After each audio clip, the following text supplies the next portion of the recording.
Muito obrigado. Bom dia, pessoal. Boa tarde, pessoal. Tudo bem?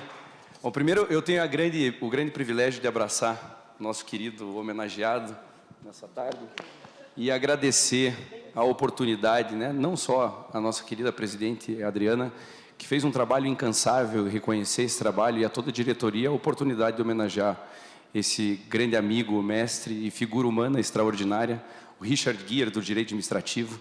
Sem dúvida nenhuma, é uma pessoa que merece não só o nosso carinho, Edgar, mas o nosso reconhecimento por tudo aquilo que você aportou, não só para o direito administrativo no Paraná, mas no direito administrativo brasileiro e nas licitações e contratos de maneira muito mais precisa, né? Sem dúvida nenhuma, o tema teve uma evolução importante no nosso cenário nacional pela tua belíssima contribuição. Portanto, é uma alegria e participar desse TED em um evento dessa envergadura é muito bacana, porque falar sobre controle, compliance e governança é tratar de assimetria de informação. Assimetria de informação é algo que, na minha opinião, é o que hoje atormenta o direito administrativo nacional. E atormenta porque a visão que nós temos do direito administrativo é uma visão ainda muito pouco consensual. Eu imagino que todos os que estão nessa mesa, daqui a pouco vão bater um papo conosco e vão analisar o direito administrativo sob um prisma da ideia do consenso, de um controle dialógico, né, de um soft control, como foi dito aqui no período da manhã, no painel que me antecedeu. Mas a assimetria de informação é um problema, porque a análise de controles no país é uma análise equivocada. Vocês já perceberam que a gente não gosta de controle? Como regra, não que a gente não goste do controle, mas o controle nos incomoda.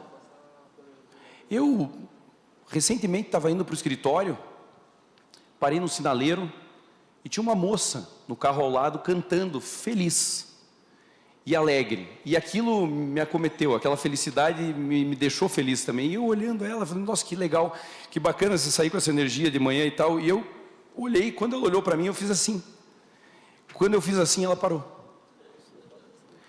e eu imagino, eu não queria isso, eu não queria te incomodar, eu não queria, mas aquilo era o controle. Quando você entra no elevador, e você arruma o cabelo, ou você passa o batom, se tem alguém que não faz, porque o controle, ele faz com que você tenha uma limitação, de alguma forma, no teu atuar. Só que a análise de controle é uma análise equivocada no direito administrativo brasileiro, porque ela parte por uma análise do controle como fim, e não do controle como meio. E esse é um problema. Quando nós vemos o controle como fim, nós esquecemos algo que é muito mais importante que o controle, e que o Tribunal de Contas da União tem reconhecido na sua jurisprudência desde 2009, ainda de maneira muito incipiente, mas que é fundamental, que é a gestão de risco. A assimetria de informação traz uma necessária visão sobre a gestão de risco. E as relações da administração pública, como as nossas relações privadas, são assimétricas. Eu não preciso perguntar aqui para vocês, quem de vocês tem ou teve um relacionamento, né? E nesse relacionamento com o seu companheiro, com a sua companheira, se vocês têm assimetria de informação, porque é óbvio que vocês têm. Eu, Emerson, quando casei, já faz 13, vai fazer 14 anos, eu sou há 13 anos, 14 anos quase casado, 14 anos feliz, 14 anos, Edgar, que eu faço terapia. E lá atrás, quando eu casei, os meus amigos me diziam, Pironte, casa porque é super, os que estavam casados, né, Tiossi? Casa porque é super legal e tal, e vai ser bacana, e aí você vai ver que vocês vão crescer juntos e tal. O Marcos sabe bem dessa história, né, Marcos? E eu casei, acreditando em tudo isso, de que ia ser mil maravilhas, fomos para a lua de mel, quando voltamos, começamos a morar na mesma casa, assimetria de informação imediata. Ela veio da casa dos pais, eu morava sozinho, eu adorava deixar o paletó na sala. E ela reclamava, todo dia. E aquilo me incomodava. Eu aprendi com o meu pai que a escova de dente seca de cabeça para baixo. Quando você escova o dente, deixa na pia de cabeça para baixo.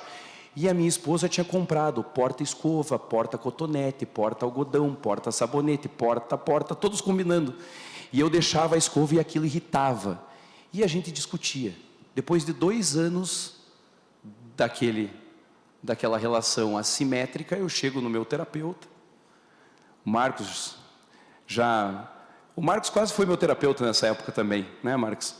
Chego no meu terapeuta e falo para ele: fulano, o seguinte, eu sei que eu venho aqui há 2 anos, você diz que, né, o casamento é bom, que a Ana é uma pessoa que me melhora e etc e tal, mas não é você que está casado com ela. Eu quero me separar, já estou morando na casa do Silvinho, que inclusive tem vários amigos, várias pessoas aqui que conhecem, estou morando na casa do Silvinho, já levei minhas coisas para lá, o Silvinho deixou eu ficar 1 semana com ele até achar um apartamento ou um hotel, alguma coisa que me sirva, e eu vou ficar lá, e eu quero só que você me ajude a 2 coisas, e aqui vem o ponto. Eu quero que você me ajude a perder, presidente, o menor número de amigos que eu puder, pedir para ele, e o menor patrimônio que eu puder, porque ali naquele momento, 2 anos, já estava tudo meio que embolado, né? E ele falou: ok, Pironte, então me conte o que aconteceu. E eu contei toda a história aqui. Eu boto o paletó na sala e ela reclama e não sei o quê. Depois de tudo aquilo acontecer, ele olhou para mim, depois de 1 hora de terapia, e falou: você tem toda a razão. Você precisa se separar urgentemente da Ana. Falei: viu? Estou pagando o terapeuta certo, pensei. Só que é o seguinte, a Ana também precisa se separar urgente de você. Porque você inferniza a vida dela. Porque vocês casaram e vocês entendem a relação de vocês como um contrato. E contrato foi feito para dar errado. Nada que tem cláusula rescisória, Marquito, e multa, foi feito para dar certo. Então, quando você impõe o teu contrato, e ela quer impor o dela, esse contrato só tem uma condição: vocês vão rescindir. E a rescisão tem multa, você vai perder amigo e você vai perder patrimônio. Ou você volta para casa e se relaciona com a tua esposa, ou você vai perder amigo e você vai perder patrimônio. E naquele momento eu entendi que as relações entre pessoas e as relações na administração pública, porque não há nada de diferente do reequilíbrio econômico-financeiro num contrato administrativo, numa situação... Por exemplo, Mirela, que é a minha professora hoje de licitações e contratos, por exemplo, na questão do reequilíbrio econômico-financeiro em eventos extraordinários como foi a Covid, como a gente sofreu tentando dialogar com a administração pública, mostrando a realidade dos nossos clientes. Não há aqui interesse na execução do contrato, mas esse contrato ele não pode ser executado porque não há condições materiais de execução. Falta substrato material, falta produto, falta insumo, falta navio no porto, não tem como entregar. Ah, não me interessa. Se não entrega, inexecução. Inexecução tem uma consequência. E isso incomoda a assimetria de informação.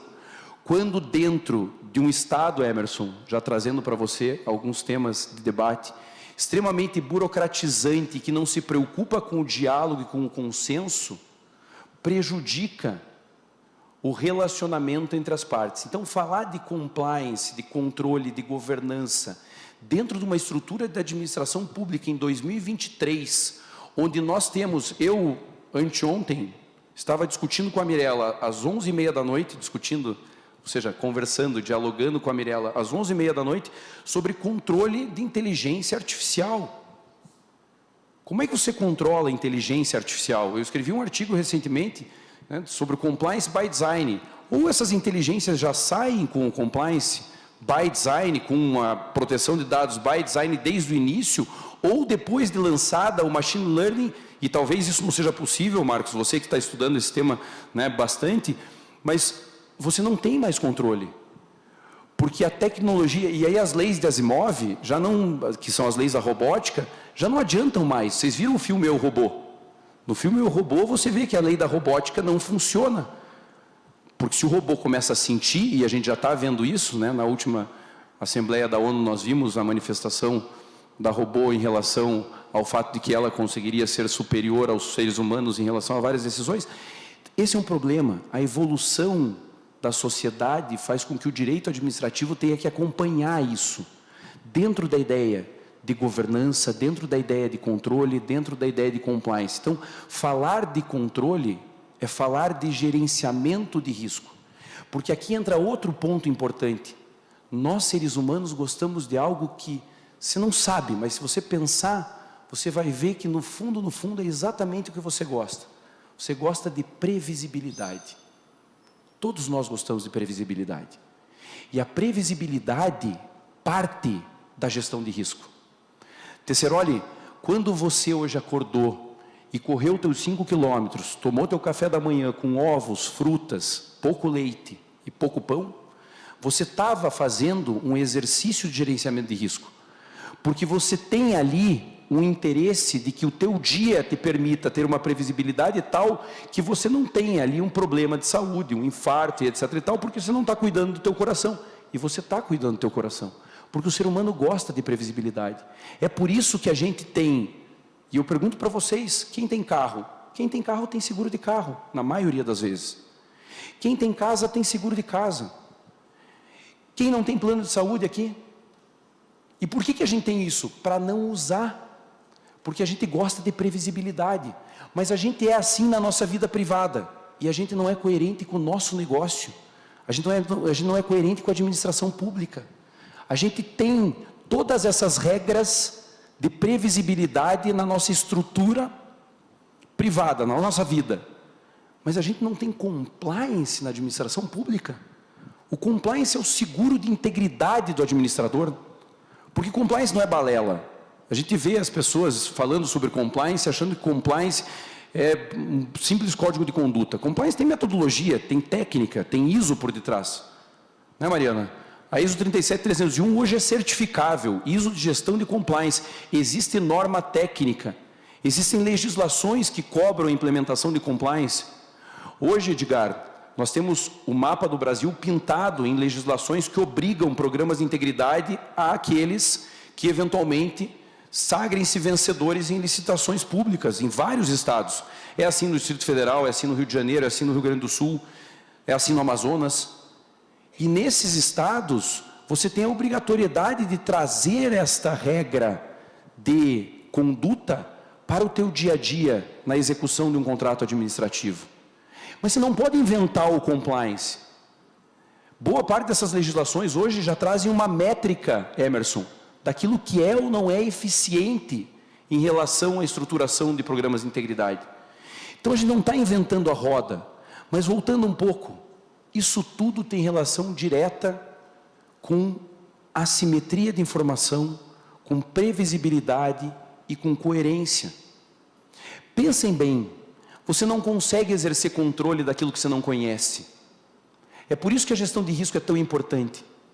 Se você não gerenciar o risco, se você não entender qual é a causa do teu risco, você não tem controle preventivo. O controle do risco é feito sobre a causa, já pensaram nisso? Porque depois de materializado o evento de risco, a Inês é morta. Me perdoe se tiver alguma Inês aqui, né? Mas depois de materializado, a Inês é morta, você não tem o que fazer. Aí o que você vai fazer? Vai tentar contingenciar materialmente o problema. Daí quase deixa de ser um controle contingencial para às vezes passar, como a gente já viu várias vezes, por uma gestão de crise e não mais gestão de risco. Então ou a gestão de risco é preventiva ou ela pouco serviu. Ela vai servir, Rafaela, para a estruturação de planos de ação, talvez, para que você sofra menos o impacto daquilo que você não conseguiu conter. Mas vejam como é importante. E a gente não pensa nisso hoje na administração pública. Cauã, a Lei 14.133 hoje traz a matriz de risco como condição obrigatória em contratos de grande vulto ou contratos de obras em execução integrada ou semi-integrada. Nesses casos a matriz é obrigatória. E quando ela não é, professor Edgar? A gente já teve a oportunidade, inclusive, de bater um papo sobre esse tema. Quando ela não é, a gente tem que avaliar o apetite de risco da administração em relação à gestão de risco, que matriz é diferente de gestão. Então eu tenho que ter gestão de risco de tudo, é por isso que a gente acorda, Renatinho, pensando no risco. E o ser humano é assim, por que a gente não é assim na administração? Isso tem me incomodado quando se fala de controle. A gente vê o controlador falando do controle e poucos são os controladores que hoje têm uma visão como, por exemplo, nosso querido amigo Edgar Benjamin Ziller, que é brilhante nessa análise, né? Faz uma análise de consenso antes da aplicação da regra, aplica a LINDB na sua integralidade, avalia a consequencialismo da decisão, avalia a real condição do gestor na prática do ato, para daí se preocupar em dar a decisão. Mas pouquíssimos são os controladores que agem dessa forma. Fato é, meus queridos amigos, a ideia desse TED, eu acho que eu cumpri exatamente com o meu tema, presidente, para não passar do tempo que me foi concedido, mas a ideia desse TED era trazer para o nosso debate, que eu vou humildemente daqui a pouco me juntar ali com eles, mas é trazer para o nosso debate um pouco dessa ideia de que a administração precisa de um controle humanizado. E esse controle humanizado não parte daquilo que a gente quer como fim, mas parte daquilo que a gente verifica como causa, como uma análise preventiva de coerência e previsibilidade. Porque quando vocês forem para casa, vocês vão ver que é disso que vocês gostam no final do dia.